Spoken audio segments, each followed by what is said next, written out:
Elə ki insanın canı alındı, biz bilmirik ruh bədəndən necə sıyrılıb çıxarlar. Mahiyyətdən qeyd etdik ki, xəbərimiz yoxdur. Xəbəri biz hədisi səhih olduğuna görə qəbul edirik. Ruh var, ruhu alan mələk və ya mələklər var, amma necəlik bizim idrakımızın fövqündədir. Elə ki insanın canı alındı, insan üçün bərzəx deyilən bir aləm var. Əfsuslar olsun ki, müasir dövrümüzdə elə sosial şəbəkələrin özündə də adını bəzən ilahiyyatçı, dindar və s. qoyanlar qəbir haqqı hesabının olmadığını, bərzəx aləminin olmadığını və s.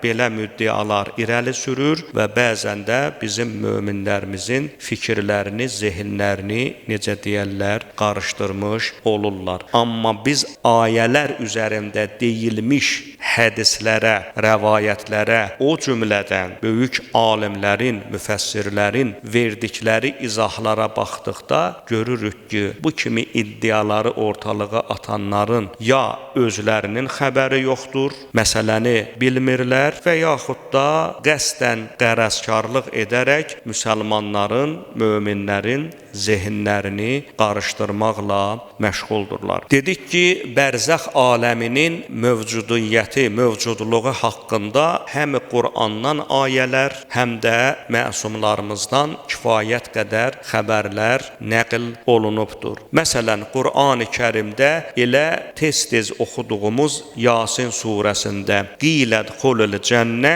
qalə ya leytə qavmi ya'ləmun ayəsini biz dəlil gətirə bilərik. Bilirsiniz də, Həbib Nəccarla bağlıdır bu hadisə. Onu öldürürlər, şəhid eləyirlər, canı ağzından necə deyərlər çıxan kimi ayə deyir ki, biz dedik ki, Həbib Nəccara cənnətə daxil ol, o da belə dedi, ey kaş mənim qövmüm bunu görəydi, bunu biləydi. Yəni mənim əhvalımı biləydi. Çünki Allah bir yerə peyğəmbər göndərmişdi, peyğəmbərləri qəbul eləmədilər, döydülər və yaxud öldürdülər. Həbib Nəccar adlı mömin bir şəxs yürüb gəlir ki, bunlar peyğəmbərlərdir, doğru danışırlar və s.